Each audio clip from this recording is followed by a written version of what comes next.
တရားမဝင်ဒီတယောက်ပြောရလေနားထောင်ကြည့်တယ်ပုတ်ခတ်နေတဲ့ CDN ဝင်တဲ့ဆရာဝန်ဆရာမအကြောင်းဆရာတွေပေါ့နော်အခု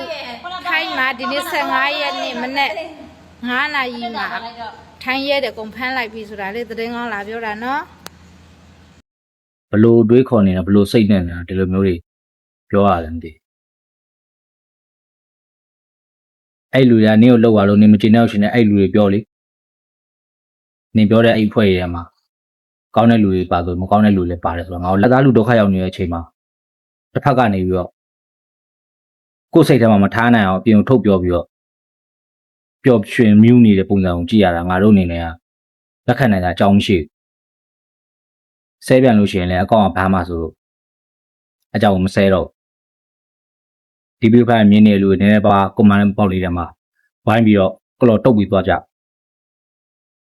ကျွန်တော်ပြောလို့ရှိရင်တော့ကျွန်တော်ဘန်းခါမှာဆိုကျွန်တော်တော့မပြောတော့ဘူးဒါပေမဲ့ကျွန်တော်ကွန်မန့်ပေါက်ထမှာတော့အားလုံးစာအားလုံးဖွင့်ပေးထားတယ်အဲကြောင့်မလို့ကွန်မန့်ပေါက်ထမှာဝင်ပြီးကလော်တုတ်ပြီးသွားကြကျွန်တော်ကတခုပဲပြောချင်ပါတယ်ကြက်သေးတုံးတယ်လို့ပဲပြောချင်တယ်ဟုတ်ကဲ့ကျေးဇူးအများကြီးတင်ပါတယ်ခင်ဗျာ